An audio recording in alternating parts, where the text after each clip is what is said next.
The Chicago Bears have one of their most chippy practices yet. We're going to discuss the takeaways and standouts from that practice. We're also going to look at the Bears releasing their first unofficial depth chart. And Caleb Williams talks about Ben Johnson's vision for the offense and what it requires. We're going to talk about all that and more right after this. You are now tuned in to Chicago Bears Central, your number one place for all Chicago Bears news and content.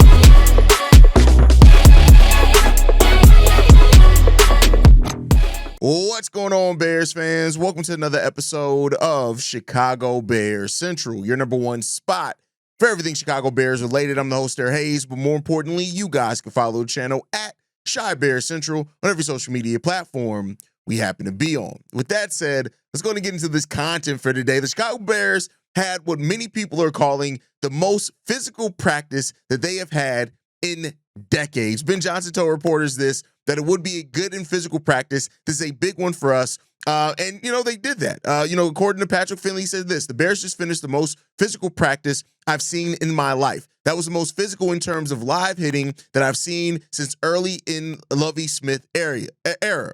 I don't know in my 10 years of covering the NFL that I've seen as much live tackling in practice as what I've witnessed today. Courtney Cronin saying, I don't think I can recall a Bears training camp practice quite like today. Physical, live tackling, and over multiple periods. So it seems like that. Listen, everybody's impressed with how physical that the Chicago Bears can play. And that's good. That's great, right? Like, you want that physicality on both sides of the ball. Teams that can get physical, right? And teams that don't shy away from physicality, you have to attack them in a different level and in a different way. And, this is the first we've heard of that. And we'll see how much that physical nature carries on for the Chicago Bears into these preseason games. But I'll tell you what, this is a team that's going to play physically, consistently. This is going to be a team that is going to make their mark as far as on the teams that they play. How many wins that ends up leading into is a completely entirely different question there. But, overall, I love hearing that the Bears are playing really physical. And, we'll see what it comes down to. Tyreek Stevenson saying this: I think we should practice like that every day. Now, you won't have that type of physical practice every single day. That's impossible, especially if you're trying to avoid injuries. But it's really good to hear that the Bears, not only got chippy with themselves, right? And, nothing like that. That's going to happen. It's going to happen. It is what it is. You're going to have shoving and pushing. You're going to have guys tussling on the ground. You're going to have guys get up and want to get physical. And that's great when it came down to it. We heard that Roschon got into it with Jonathan Owens, Tyler Scott got into it with Jaquan Brisker, which is the first type of thing we've heard from Tyler Scott over the course of this. And it's great. It's all great to hear it when it comes down to it. But, one of the things that really stood out as well was Rome Odunze and Caleb Williams and the chemistry that they have there. And I tell you what, I, for one, am hugely excited about that. That's why we drafted those two guys together in the first round, is that we can have a quarterback and a wide receiver that can grow and develop together and do those type of things. And that's what you want to see, as well as when you look at the offense getting the better of that defensive line at the goal line. Look, and that's something that we failed at times last season, right? To be able to score when you get in goal line situations, and hear that Roschon Johnson was a player that got really hot over that course of time, that got physical, and that the fact that the offense bested the defensive line at the goal line is something that's definitely going to hurt. We heard that Roschon Johnson scored multiple touchdowns with the starters when that was all said and done. But that does not mean that the defense didn't have its moments as well. Adam John said the offense committed a lot of pre-snap penalties. It is what it is. But Noel Sewell is one of the guys that really stood out and was very impressive in yesterday's practice as well. And that's what you love to hear when it comes down to that. So overall, this seems like the practice did what it needed to do. The Bears are continuing to grow as a team. That's also what they need to do, and that's good. Now, one of the negative things that happened in yesterday's practice was Cole Kmet went down with what was it looked like an injury. He was frustrated after talking to the trainer when it came down to it. Well, good news came. This came from Adam Hogue on Twitter, because I refuse to call it X, said this: good news on the injury front, as it sounds like Cole Kmet avoided a serious injury after leaving practice today with a trainer. Now, we still don't have the exact details on that, but it's good to hear that Cole Kmet avoided any type of serious injury, because that 12-man personnel set that Ben Johnson's going to use as one of the backbones of this offense, and to help Caleb Williams gets one of those sets that are just you're able to go to and figure things out. That's really good when it comes down to it. So that's good. And Cole Kmet under Ben Johnson is going to see, you would think, a nice growth in his game over what he had last year under Shane Waldron. Right, there's been highs and lows over the course of Cole Kmet's career, but a guy like Ben Johnson that has the vision on how he wants to use him, it could really add more kind of consistency to what we've seen from Cole Kmet, and that's really good. The overall, what we have as far as pass catchers for Caleb Williams this season is really exciting. DJ Moore, Rome Odunze, Luther Burden, Olamide Zaccheaus, Colston Loveland, Cole Kmet, Roshan coming out the backfield, Kyle Monangai, like all these things, you want those weapons to be as healthy as possible, as consistently as possible for Caleb Williams and the growth that we need to see from him from quarterback. So good to hear that Cole Kmet avoided a major injury. But overall, man, this is heated practice is good. Things coming away from physical practice is really good. Players standing out as they have been is really good as well. Like the Bears have made the most seemingly out of this training camp period so far.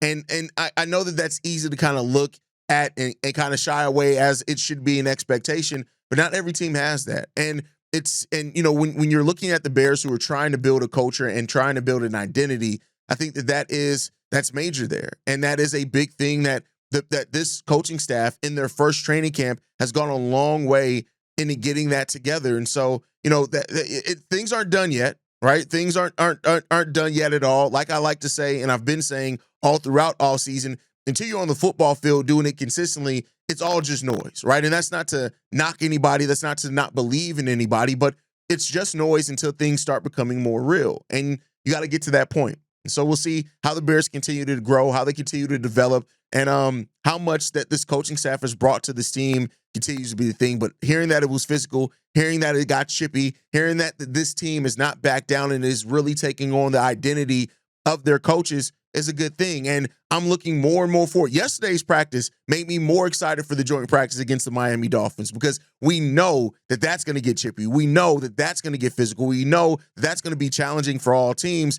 And that's what you want to see. That is what you want to see from it. It's about playing. Football is a battle, right? They're modern day gladiators. That's what this thing is about. So to hear that they came out there, they did not shy away from any type of physicality or anything, to me, that's all good. That's exactly what you want to see from this team. Let's hope that they continue to build off of that, and we can take that a step further as things go as well. Now, yesterday, the Chicago Bears, after me saying the Bears haven't released their official depth chart, about an hour after I dropped that and talked about that, they have now released their official depth chart. We're going to talk about it. So at quarterback, you got Caleb Williams, of course, as the starter, with Tyson Bagent and on the first unofficial depth chart, at least ahead of Case Keenum for that QB2 role. Now, that shouldn't be too surprising. We've heard that Tyson Bagent has had himself some really good practices, some really good moments as far as passing and operating the offense. So Tyson Bagent, as it stands right now, is ahead of Case Keenum for the quarterback 2. The running back, the official depth chart, no surprises there. DeAndre Swift and Roshan Johnson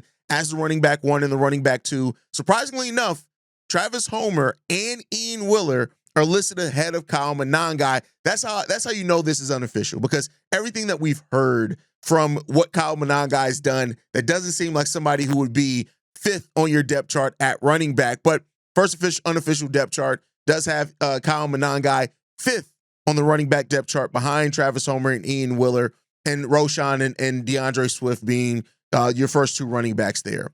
At wide receiver 1, DJ Moore. Wide receiver 2, Rome Odunze. No surprise there. They do list Olamide Zaccheaus as the backup to DJ Moore, and Devin Duvernay as the backup to Rome Odunze. Solid there. Your tight end number 1, your tight end 2, Cole Kmet, Colston Loveland. No surprises there at all. Shouldn't be any surprises. Left tackle, though. Braxton Jones listed as the starting left tackle, the left tackle 1, as it stands in the first unofficial depth chart, with Ozzy Trapilo being listed as his backup, right? Now, here's the thing. We know that no official starter has been named at the left tackle. This is the first unofficial depth chart. It is what it is right now. And when it comes down to it, it is Braxton Jones' job to lose. So while the depth chart is unofficial, it makes sense that he's still listed there, right? But it does seem, per what we've heard, that this battle's coming down between Braxton and Ozzy Trapilo. Ozzy Trapilo's been playing a lot with the first team as far as in practices, right? But it is, noteworthy that as it stands right now, Braxton Jones is still listed as the starting left tackle, and we'll see what's going to happen there, how further Ozzy Trapilo pushes Braxton Jones for that left tackle. The rest of the offensive line, all aboard. Joe Tooney at left guard, Drew Dahlman at center, Jonah Jackson at right guard, Darnell Wright at the right tackle position. At left guard, they have Luke Newman listed as the backup as the left guard too, which I said it. Do not overlook Luke Newman as a draft pick that we brought in here. He's listed ahead of Bill Murray as it stands right now. Backup center Doug Kramer's listed as the center too, with Ricky Stromberg as the 3 there. At right guard, you have Ryan Bates listed as the backup to Jonah Jackson, and Kieran Amagaje listed as the backup to Darnell Wright at right tackle. So that's what it looks like when it comes down to it. They did list 2 starting tight ends, so that seems like that's going to be the base of our offense right now. So as the first unofficial depth chart, Colston Loveland is the only rookie projected in the starting lineup in that depth chart. But again, we'll see how things shake out when it comes down to it as well.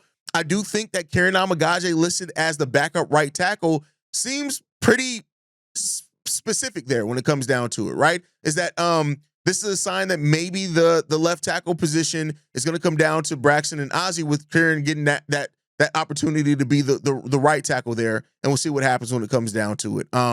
Also, Luther Burden not listed as the wide receiver 3. That he should use that as some motivation when it comes down to that. And so that's the takeaways as far as on the offensive side of the ball. Let's flip to the defense.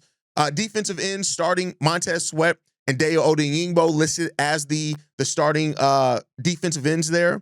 The defensive tackle, we listed 3 defensive tackles. Grady Jarrett, Javon Dexter, Andrew Billings listed as the starting defensive tackles there. Weak side linebacker, TJ Edwards with Amin backing him up there. The Mike linebacker, Tremaine Edmonds, with Noah Sewell listed as the backup to Tremaine Edmonds at middle linebacker. Take a look out for that one. Cornerback 1 and 2, Jalen Johnson and Tyreek Stevenson still listed as the cornerback 1 and 2, with Nashawn Wright backing up Jalen and Terrell Smith backing up Tyreek Stevenson, the same as what we've seen there. The nickel, Kyler Gordon with Josh Blackwell backing him out. No surprising there.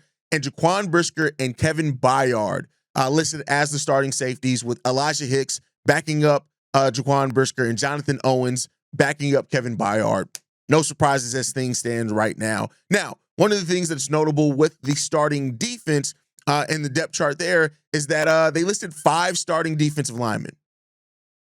That's a little bit interesting because we know that that's not going to happen, right? So, maybe that talks to how much the things are going to rotate in and out there, or speaks to a battle when it comes down to it, but we'll see what happens there. Nashawn Wright, despite the early buzz that's been around his name, Tyreek Stevenson still listed as a cornerback 2, with Nashawn Wright being the backup to Jalen Johnson. We'll see how that continues to go. We know that Dennis Allen did say cornerback 2 is a position that's open for battle, so we'll see what happens there.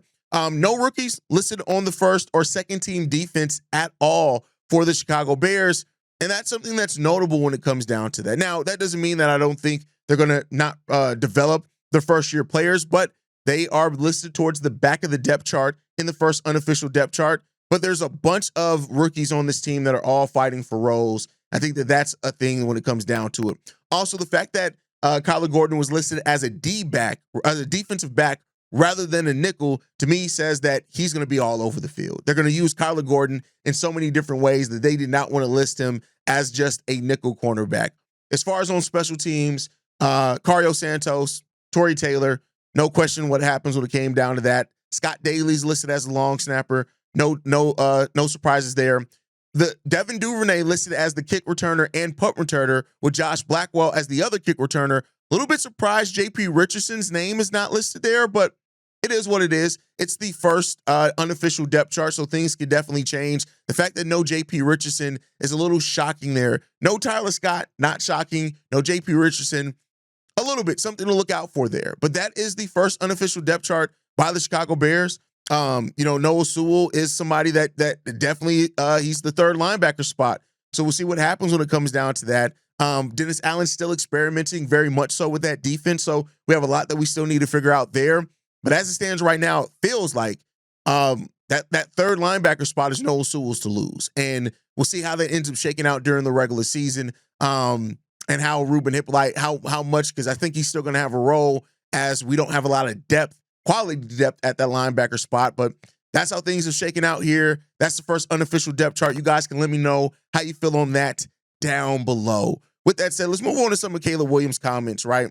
Caleb Williams has talked about, this team and what's expected from the offense. We're going to go ahead and play the clip here. What do you love most about Ben's offense? I would say his creativity, and then also, like you saw today, Ben goes by these two simple things: smash mouth football, old rule, smash mouth football, and then new and innovative football. And so that's, to be able to, you marry those two, and I think Ben's been able to do that for past years, and it's been fun to watch, and now it's fun to be a part of. Caleb, have you ever heard this before? That there's never been a 4,000-yard passer. I don't know if that's newsworthy, if that's breaking. Has anybody ever thrown that at you? Breaking news, PSA. There's never been a 4,000-yard passer. No, I have, and that's a goal of mine. Why not strive and shoot for the moon? And that's one of the things. And I want to be that that guy to be able to do it. I want to be that guy to be able to go out there and have success as Bears QB. And be successful when I'm out there playing and with this team, and that's the one of the biggest parts is being able to keep us on the field, which is taking my completions, and then getting the ball and delivering an accurate ball to my guys, and it doesn't matter if it's a deep shot, intermediate, or short game, delivering a nice accurate ball so that the playmakers that we've drafted, gotten free agent or whatever case may be, can go make plays. We have to wrap up. You've been phenomenal. Thank you for the time. Just a quick standard though. What is the standard of the Chicago Bears? Yeah, the standard is win as many games as possible, score as many points, and keep teams from scoring points. Sweet. Caleb Williams. Appreciate it. Awesome. Thank you. That's the same. And so in Caleb Williams talking about the two core principles of Ben Johnson's office, saying that it's going to be smash mouth at its core and constantly innovating with new concept and ideas. And I think when you look at those two things, right, having a smash mouth offense is different because it means that you are welcoming the physicality. And that has been something that the Chicago Bears haven't had the offensive line to do. If you're going to run a smash mouth offense, then you have to have an offensive line that is consistent, an offensive line that has bruisers on it. The Bears have not had that, right? And constantly innovating. That goes to how Ben Johnson is not going to rest on any laurels here. He's not going to have something that can easily be exploited. They're going to continue be changing and growing what this offense can be and develop into. And that is a really good sign as well when it comes down to it. So I think that, to go back to what I've said before, this training camp has been about building identity. This training camp has been about getting to a place that this team knows the standard that the coaching staff is trying to set for how they want to play football. And for what it's worth, it seems like teams are coming to it. Teams are very much so, players are very much so taking on to this new identity that the Chicago Bears want to run. And we got to see how consistently we're going to do it. How consistently once the lights are on, are we going to do it? And, that's one of the things that's a stark difference between what Matt Eberflus and his staff brought here and what Ben Johnson and his staff are trying to do. A mindset change, a culture change. That's it. Ben Johnson saying this: we will play with a high tempo, a high effort, attacking and physical style, built on speed, quickness, and explosive athletic ability. We will carry ourselves with an attitude of energy and passion and intensity. We will play with maximum effort on every play. Now, that may sound like something Ben Johnson said, but that was actually a quote from Matt Eberflus. And I think now when you look at that, that is now Ben Johnson is actually bringing something that Matt Eberflus talked about bringing, but didn't coach well enough, and in some cases didn't have the personnel to do consistently. So that's what it comes down to. It seems like we are finally living up to that promise. That is a modern offense. When you talk about playing quick, playing with tempo, that's what we saw Caleb Williams look the best in as well. And you want to play to those strengths. We also heard a couple of days ago that Ben Johnson will eventually change this offense to be more around Caleb Williams' strengths. But right now, they're trying to lay the groundwork of how you need to play, and then we can start changing things based off your strengths. Ben Johnson has lived up to the hype, to what he can do so far in training camp. To live up to the complete hype, you got to win football games. We haven't been in a position to be able to win football games because we ain't played shit yet, right? But those things are coming, and it does seem like this is a Bears team and organization that has seen a shift a little bit. Now, we got to see that all be brought into fruition and something that we can see that can be tangible in how we see this team play, how we see this team perform over the course of the season. Will it happen? I hope so, because I'm ready to start talking about winning football. 4 years this channel has been around. 4 years. I ain't got to talk about a winning season yet. In 4 years, I ain't got to talk about it. I ain't got to discuss it. I ain't got to see it. So I'm ready to see those things happen for this team and us get to that place. And hopefully that's coming sooner rather than later for the Chicago Bears, and we can start winning some damn football games. At least that's my hope.